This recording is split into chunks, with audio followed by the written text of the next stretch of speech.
going on, everyone? Alex Miller with the Eagle, joined by Travis Brown. We're inside Kyle Field after media availability this afternoon. Heard from Texas A&M coach Jimbo Fisher and players Damani Richardson and Caden Davis. First of all, Travis, welcome back. Thanks. From your honeymoon, your wedding. Congratulations. Thank you. Good to be back. Good to kick off football season. Well, you've got back right in the middle of things and right in the middle of A&M's quarterback battle, which seemed to be one of the key storylines of today's media availability. You know, reports swirling that Haynes King might have a leg up in the quarterback race, but Jimbo Fisher very clear it's still an open competition and guys are still splitting reps. What did you gather from what Jimbo had to say about it this afternoon? Yeah, and we'll start off by saying when I went back and listened to some of the things that Jimbo Fisher said while I was gone in some of those press conferences, when asked about the quarterback, he kind of maybe slipped or he said both those guys a lot, which probably in my mind excludes Connor Wegman out of this race now, the freshman. I think he is definitely part of the future of A&M, but I think right now it's a two-horse race between Haynes King and Max Johnson. I think naturally a lot of people would say that Haynes King would probably have a little bit of the edge, be the front runner because he's been in the system longer. Max Johnson has more SEC game experience, but Haynes King has a little bit more time. However, he said that neither one of them have the edge. Both of them are getting the same amount of reps with the first team. It's still an open battle between the two of them, and that's all we can necessarily go off of is what Jimbo Fisher is saying right now. You've been at a few more practices. I know yesterday, the practice I was at, Haynes King was leading the ones. What have you seen necessarily as far as who has been out there, with the caveat that a lot of times in these practices, all we get to see is this little kind of warm-up running drill where all 11 offensive guys are out there. So we get an idea of maybe who's running with the ones, but we don't necessarily know if that changes, if they do anything different once they close off practice after about the first 4 periods or so. So that being said, with what we see in that one drill every time that you've been able to see, what does that look like?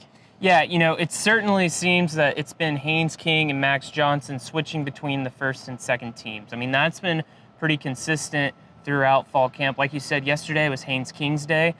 Sunday, which was A&M's open practice to the fans right here on Kyle Field, it was also Haynes King's day. You know, Wegman at times we saw got in there a little bit of the mix, doing some receiver corner, you know, one-on-one, two-on-twos, a little bit of the team action, but yeah, it certainly appears at least that it's down to Haynes King and Max Johnson. Of course, Wegman being as talented as he is, can't completely count him out. But yeah, I think that is a fair, you know, kind of observation of sorts.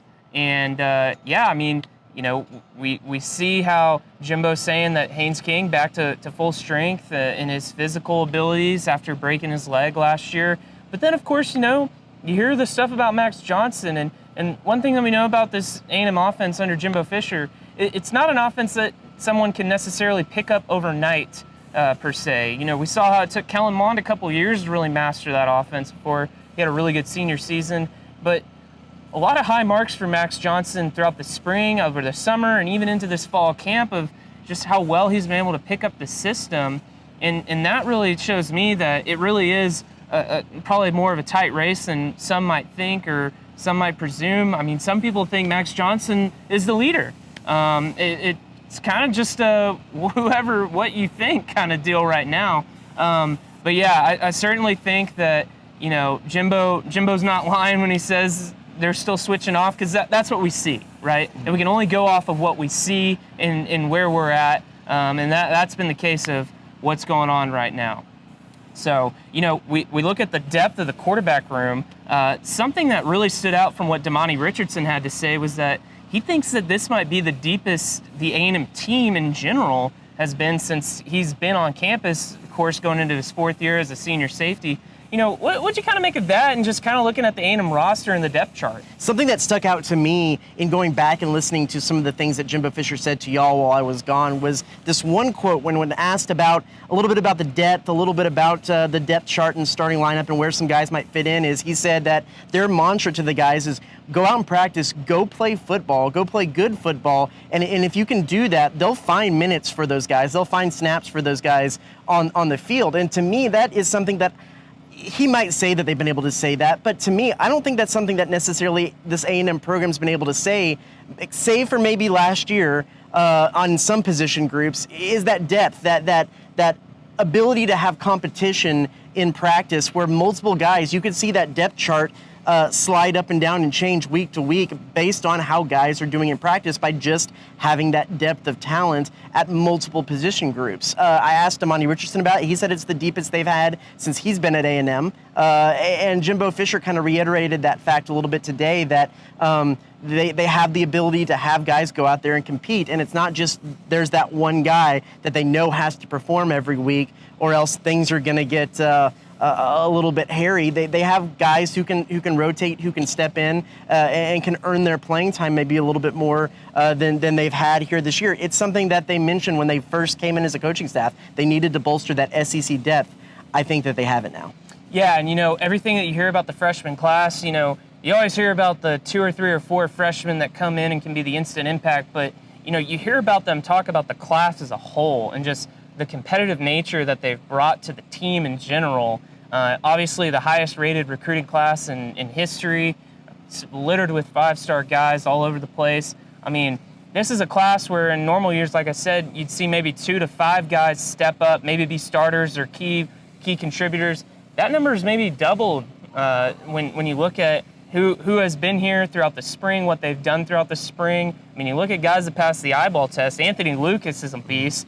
Shamar Stewart, he looks cut. Evan Stewart is a guy that just continues to be talked about. And you can go down the line and talk about a bunch of different other guys. And so, yeah, I mean, it certainly seems like from the freshmen all the way up to the seniors, there is just a cohesive competition going on day in, day out as A&M goes into their second week of fall camp.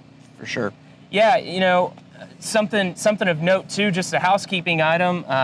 Jimbo Fisher, we've seen guys in and out of practice with minor injuries. Fortunately for the Aggies, he said there's nothing that's been season-ending or long-term per se, and that's good for A&M. And when you look at where they're at, and we've seen some guys in and out over the last couple weeks and whatnot. Yeah, when we were at practice, it was certainly glaring at the offensive line where you have Bryce Foster and Layden Robinson who were out of pads, not participating in contact drills. Some guys, Aki Agumbi, you have Wyckoff, you have some of those guys filling in.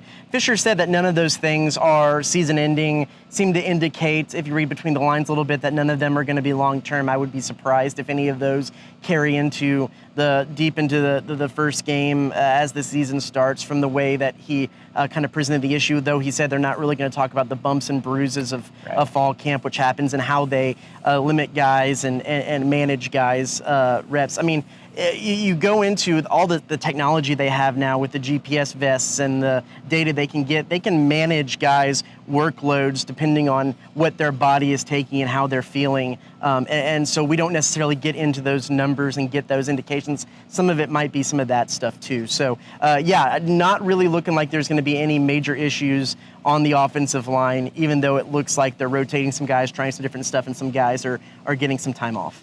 Well, the other guy we heard from today was A&M kicker Caden Davis. Really talking about the distance that he can have as he takes over the place kicker role for Seth Small, who's off to the pros now. Yeah, I got to nerd out about soccer a little bit because I love soccer. He's a guy who started in soccer, played a kind of your right winger, right forward. A little bit surprising for me with how strong his leg is. Usually when you think soccer guys with the big legs, it's the defenders, it's the goalies, guys who have to see a distance in the field. But man, I wouldn't have wanted to get in front of that shot. He's got a strong leg. He also credited some running track with those fast twitch muscles in his leg to kind of build up that strength.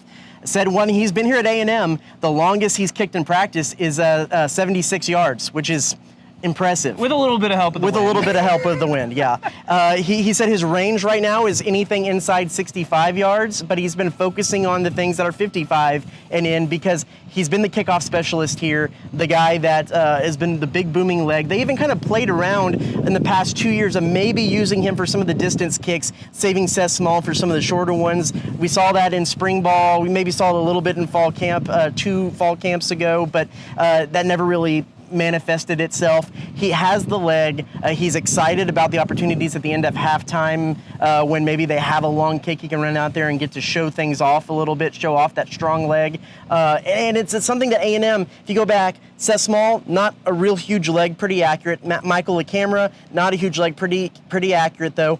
Not necessarily had that big booming leg in a while, and it'll be something fun to see how Jimbo Fisher and the special teams coaches kind of use that in play. Yeah, you know, to me, it kind of feels like when Braden Mann took over as punter for A&M after Shane Trapuka. Shane Trapuka, great punter for A&M, did some good things, but I mean, Braden Mann just really had that powerful leg. I mean, he had the 70-something yarder against Kentucky right here on Kyle Field. And was terrific now playing in the pros. Seth Small made some really clutch field goals for the Aggies and wins over Florida and Alabama. But like you said, didn't quite have the distance that Caden Davis might possess. You know, obviously hasn't had a chance to really showcase that yet, but on paper it looks like he might have the ability to make some really big kicks from long range this season for the Aggies. See how much he can hone in on that accuracy going from the kickoff specialist to the place kicking specialist. Well, it's hot out here. We need to get inside in the air conditioning, and that's about all we can talk about and have to say about today's media availability. We'll be back after all of these to break them down, and be sure to check theeagle.com and the Eagle for a little bit of a recap today, and as we continue to preview Texas A&M's 2022 season. So for Alex Miller, I'm Travis Brown. We'll talk to you soon.